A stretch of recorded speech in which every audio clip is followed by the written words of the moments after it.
いらっしゃいませ。你有冇諗過，當你離開世界嗰日，仲會有幾多個朋友啊？大家好，今日想同大家分享下呢本由日本心理學巨頭河合隼雄寫嘅《大人的友情》，佢係著名作家村上春樹唯一承認嘅好友。大師喺書入邊講嘅嘢呢，真係句句攞命。聽完之後呢，你可能會對身邊嗰啲老友有完全唔同嘅體會。朋友係有時限，都要放棄，你必須要作出決定。如果唔係，只會互相拖累你哋大家。好，喺開始之前，希望大家用0.5秒幫手撳個 like 支持下我哋，多謝晒。點解聰明人反而交唔到心？細個交朋友真係好簡單㗎咋，一齊打下波，交換下閃卡。你唔嫌我鼻涕流到口，我唔嫌你跑得慢，已經可以係好朋友。但係去到大人嘅世界呢，大家個腦就好似裝咗部超級計算機咁樣喎。大師提過一個好殘忍嘅觀點，就係聰明人係冇朋友嘅。但係點解呢？講到聰明呢，唔係話你 IQ 高啊，而係話嗰啲心機重、眼光毒嘅人嚟噶。呢類人睇人嗰陣呢，第一時間好似照 X 光咁，睇你有冇缺點，有冇利用價值。佢同你食飯呢，個腦已經喺度計緊，同呢條友食飯會唔會浪費我時間啊？佢識唔識得人可以幫我升職啊？大師話咧，當你太過追求利害關係嘅時候咧，咁你就已經喪失咗交朋友嘅資格啦。因為咧，真正嘅友情往往係由一啲無用嘅事情累積翻嚟，好似大家一齊飲酒吹水，講下啲廢話。如果你每一步都計到盡，人哋只會感受到你嗰份冰冷，咁樣又點會交到心啫？就好似去旅行咁啊！如果你全程淨係計住邊度買嘢最平，邊度搭車最快，你根本感受唔到旅行嗰份悠閒。交朋友都一樣，太過聰明，反而會令你變成一座無人登陸嘅孤島。呢個要記住啊！潛意識嘅惡作劇，大師喺書入邊用咗兩個好有畫面嘅日本比喻，叫做馬好合。聽落好遠啊吓，其實即係我哋成日常講嘅磁場嚟。你有冇試過呢？有啲人明明冇得罪你，甚至仲對你幾客氣嘅喎，但係唔知點解你一見到佢呢，就係覺得唔舒服，想彈開。大師話呢，呢種直覺就係你肚入面條蟲喺度作怪啦。呢條蟲呢，其實就係你嘅潛意識嚟㗎。有陣時我哋討厭一個人呢，未必係因為佢做錯嘢，而係佢身上有一啲特質，正好勾起咗你內心深處一啲唔想面對嘅陰暗面。我見過唔少案例，有啲女職員呢，好討厭新嚟嘅同事啊，覺得佢着衫又奇怪啦，行路又浮誇啦。但係傾多咗先發現，原來嗰個女職員一直壓抑住自己中意玩、中意打扮嘅一面。咁見到人哋咁自由自在，佢心入邊嗰條蟲就開始酸，開始唔中意啦。馬好合呢，就係講兩個人嘅潛意識步調一致，好似一齊騎住一匹馬咁順暢啦。但大師都提醒我哋喎，如果你哋淨係因為寂寞而勉強湊埋一齊呢，就好似兩個腳嘅長度完全唔同嘅人玩二人三足咁，遲早會跌死噶。真正成熟嘅友情呢，係要大家覺察到自己嘅步調。如果方向同速度開始唔同呢，甚至要學識放手啦，各自揾翻屬於自己嘅節奏。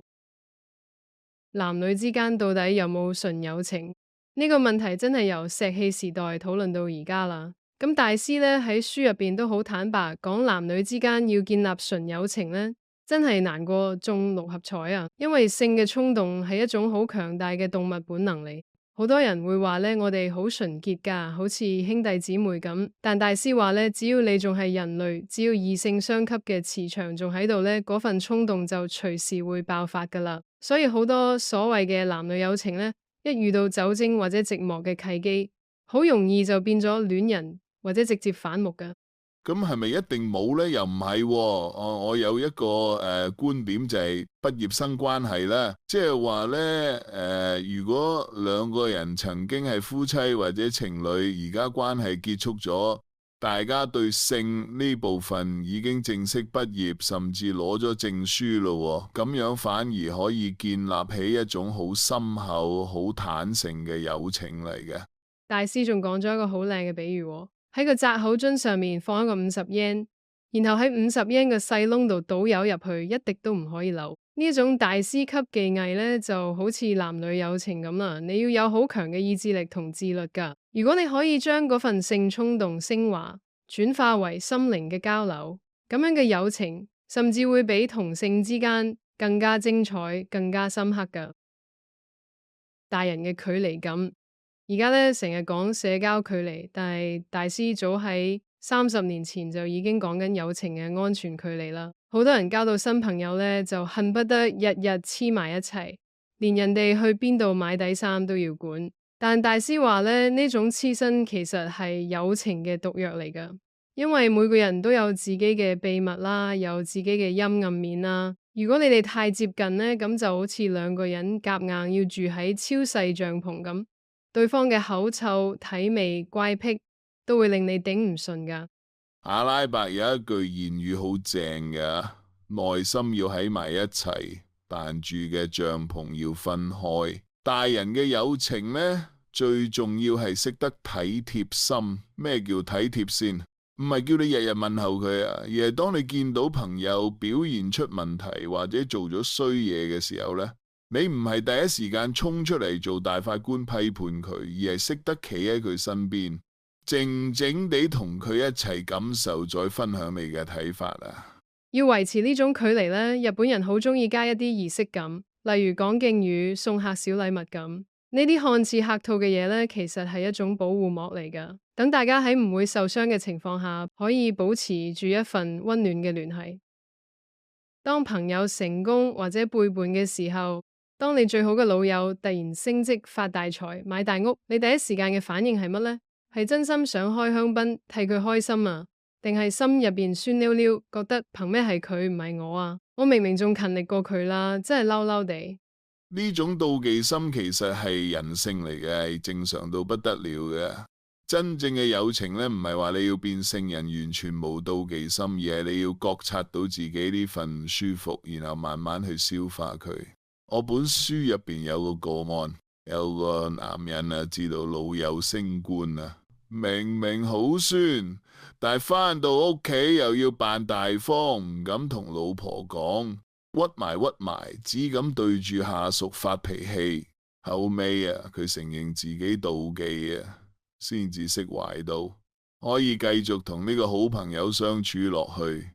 仲有呢，就係背叛呢件事啦。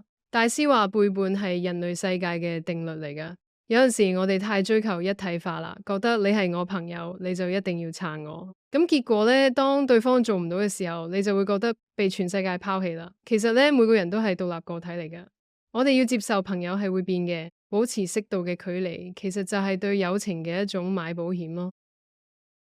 最高境界，大師最後提出咗一個好感人嘅概念，叫做麥片粥式嘅愛。後生仔覺得呢，友情一定要好轟烈，要赴湯蹈火，兩肋插刀咁。但去到大人嘅世界呢，最珍貴嘅反而係嗰種平淡如水啊，就好似兩公婆食早餐咁，太太煮一碗平平無奇嘅麥片粥，先生安安靜靜咁食完，冇甜言蜜語，但係嗰份信賴已經喺晒入邊啦。佢嘅睇法就類似我哋嘅成語，君子之交淡如水。有時兩個人坐埋一齊飲下茶，講下今日幾錢斤菜，甚至坐喺度咩都唔講，各自玩手機，都唔會覺得尷尬。當嗰種激情或者利益消失之後呢，剩翻落嚟嗰份平淡但持久嘅情感，先至係大人友情嘅真諦嚟嘅。一對年老嘅哲學家同作家，佢哋晚年只係寫信講下天氣，講下生活瑣事啫。呢種超越咗利益、性別甚至生死嘅連結呢，聽落已經好治癒。大家要學識好好享受啊！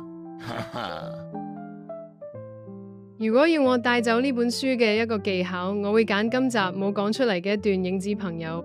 大師同村上春樹見面呢，佢唔會強加自己嘅諗法俾對方，而係好細心咁觀察對方嘅節奏，慢慢調整自己嘅位置去配合。呢一種技巧就好似我哋陪細路學行路咁，你唔係拉住佢行，而係喺佢身邊守護住。喺大人嘅友情入邊，呢一份唔妨礙對方嘅體貼，其實先至係最深情嘅支持。大家對今日嘅內容有咩睇法呢？你又有冇一啲飲茶朋友啊？或者你有冇一條成日作怪嘅古惑的蟲呢？歡迎喺下面留言。今集就講到呢度，多謝大家收聽靜界閱讀。如果你覺得內容幫到你，記得 share 俾你嗰位飲茶朋友睇下啊！下集見，拜拜。